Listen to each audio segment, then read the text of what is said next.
Greetings, Patrick here. Welcome to Dollar Theater on a sunny but very brisk southeastern Michigan day.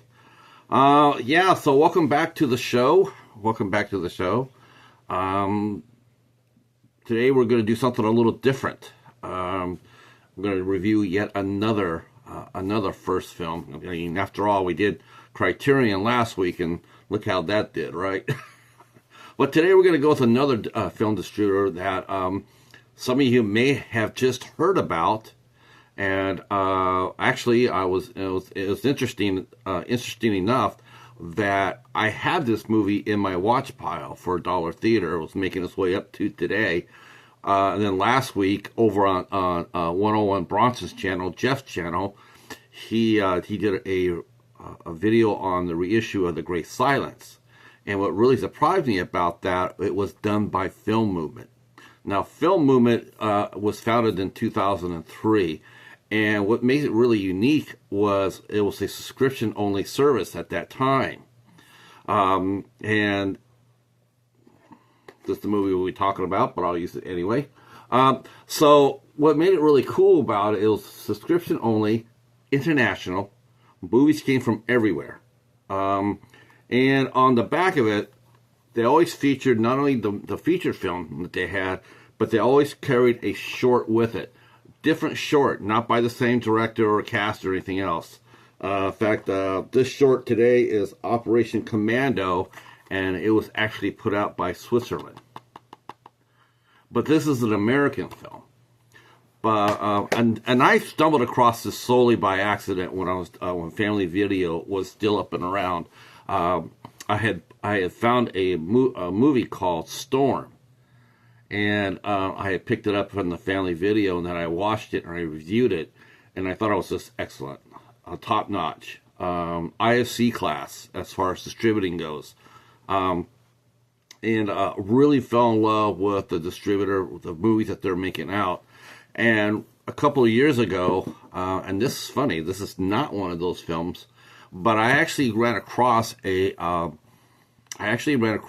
someone had donated 19 of their Film Movements to the bookstore, and I bought every single one of them, sight unseen.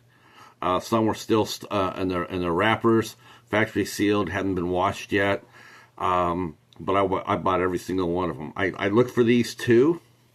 It's very distinctive because it has like a nest egg in it.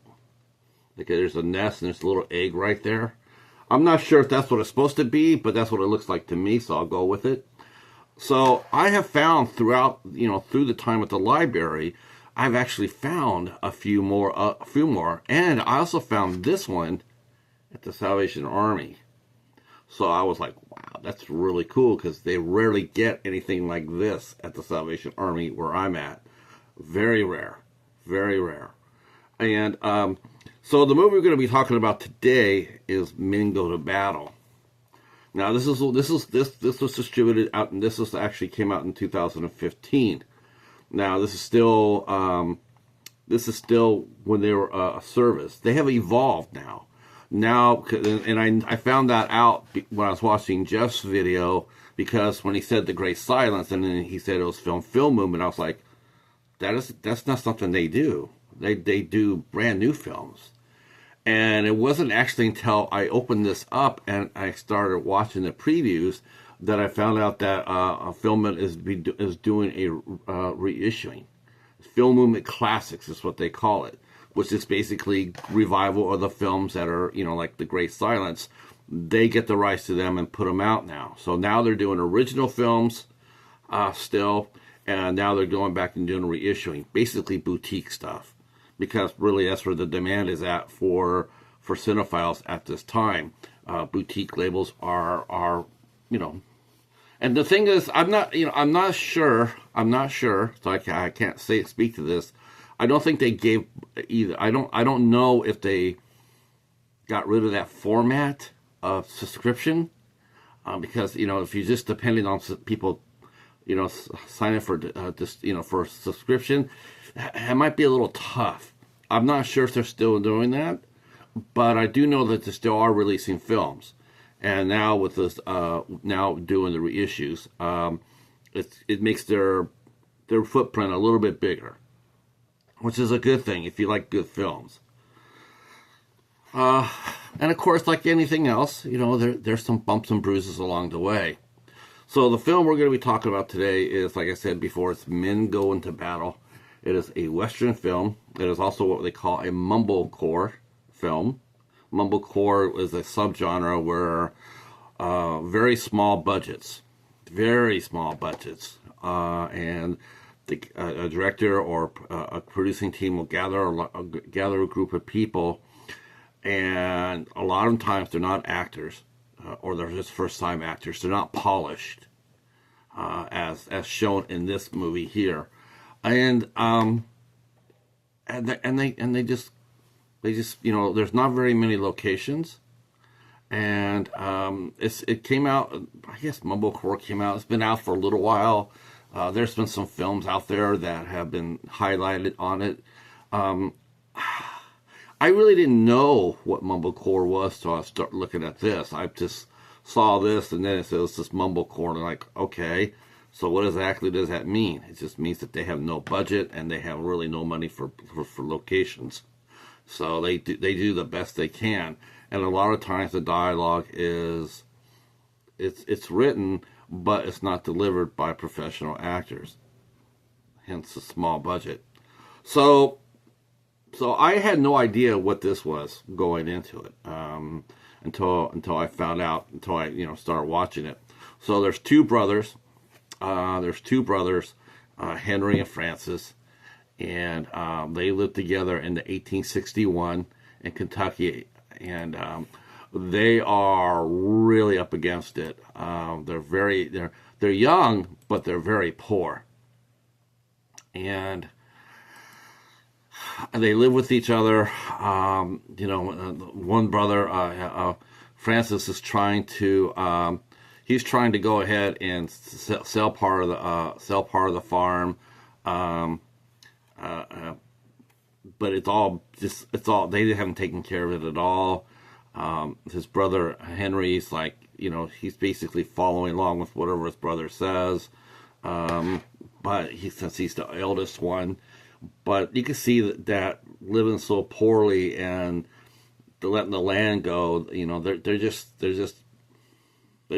tumbleweeds right now. They get invited to little social outings, which they go to, and everybody knows how dirt poor they are, and so they take a little bit of kindness to them and give them a feed.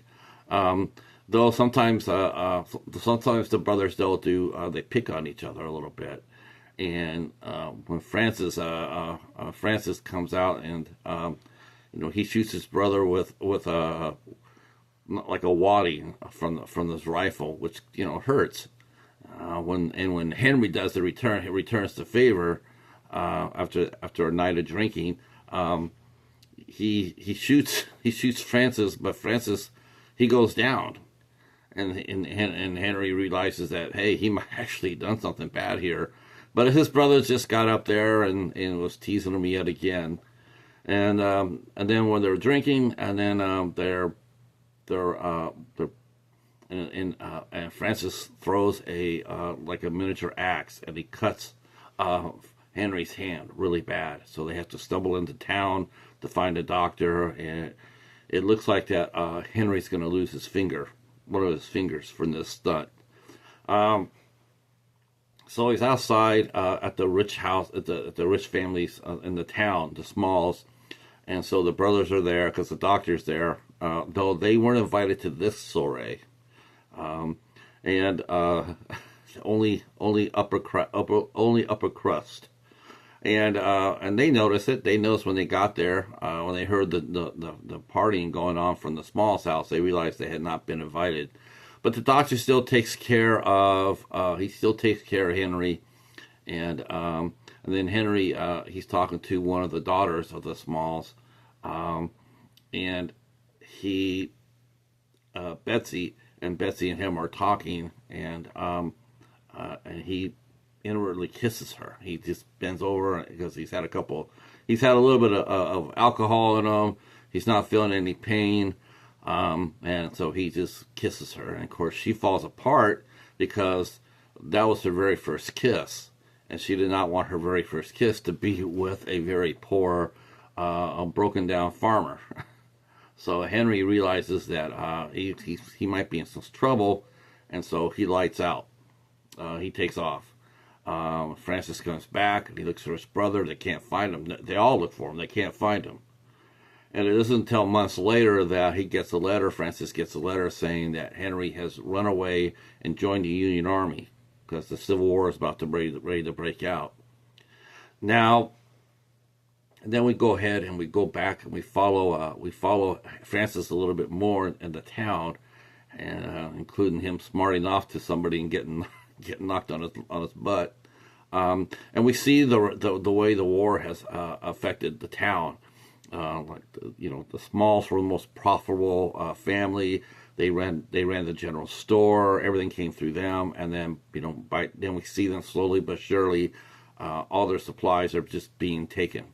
And then we go up north to Henry, and we find out that he has joined the army, and they show a lot of marching, a lot of drilling, it's his life.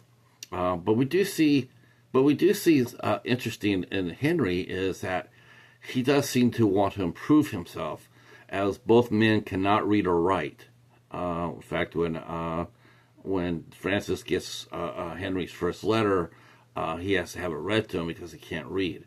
And Henry, he's had one of his friends, Ambrose, write for him because he can't write or read. So, but as it goes on, the war goes on during the course of this year, we see that Henry has indeed taken upon himself to learn how to read and write, while Francis has not. He still needs help in reading the letters that his brother sends him. So, and this is, like I said, this is where the budget comes in, because there is no budget. There's no big battles here. Men go to battle. There's no battles. There's just one little glimpse of a fight. I mean, but I will say this, that the production company, they must have planned to shoot very well, because they got a ton of reenactors to come out there and help out. I mean, probably a couple hundred reenactors came out there, and they set up a camp and a tent and some tents. And I mean, they made it look like a legitimate camp of a Union Army, and they did it for no money, which is very impressive. But there's no cannons, there's no charges. I mean, this is not Glory or Gettysburg, right?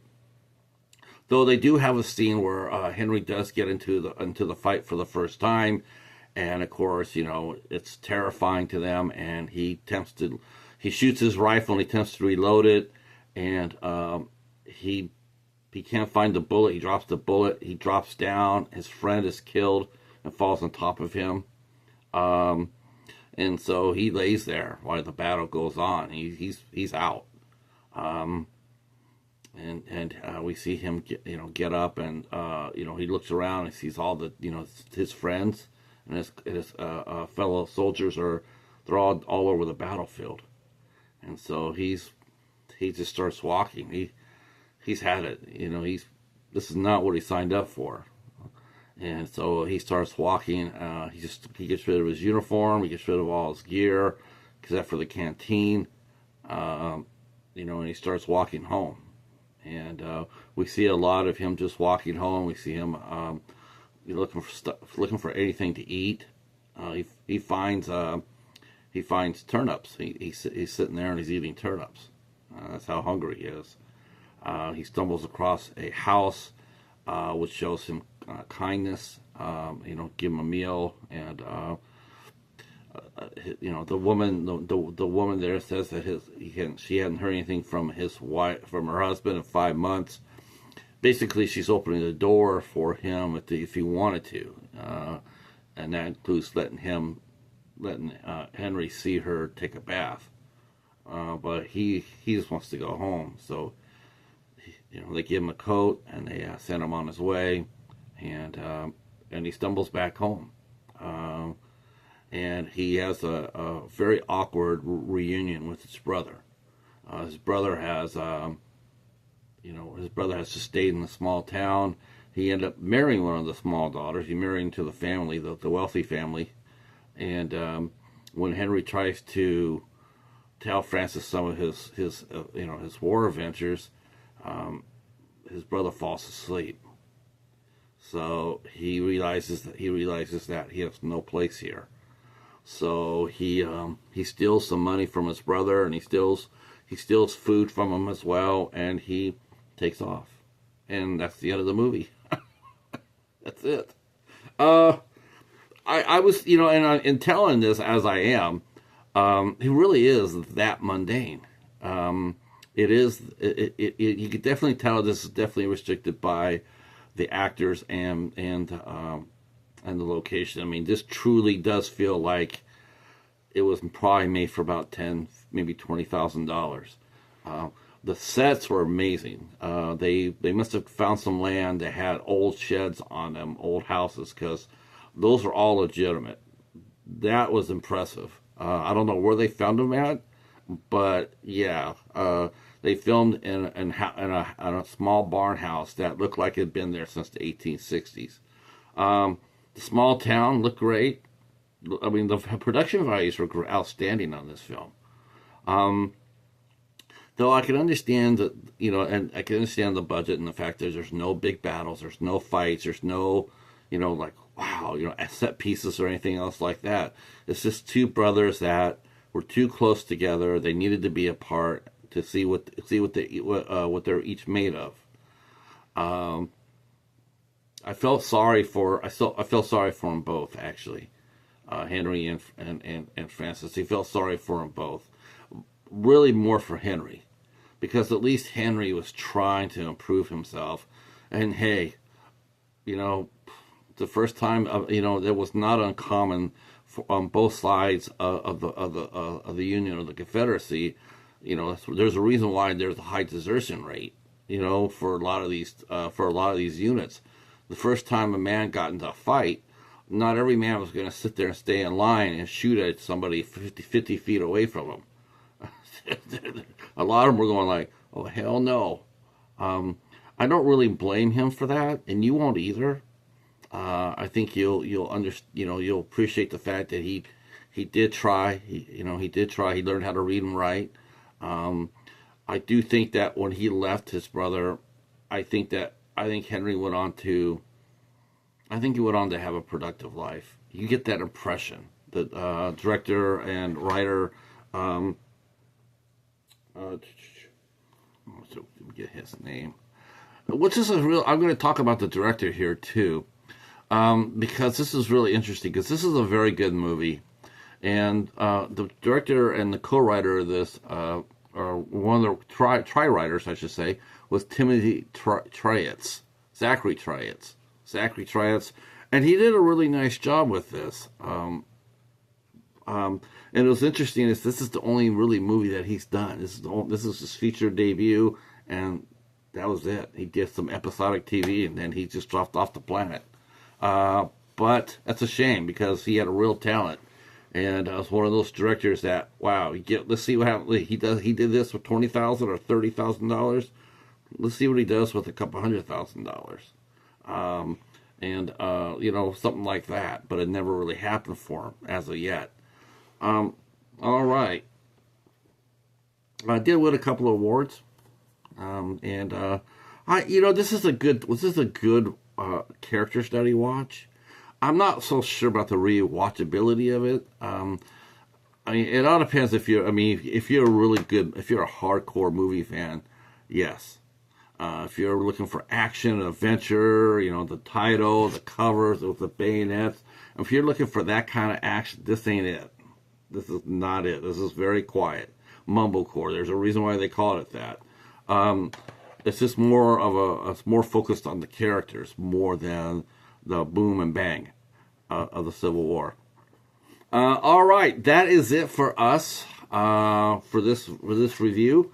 Hopefully, I didn't turn you off on it too much, or hopefully I made you curious about it.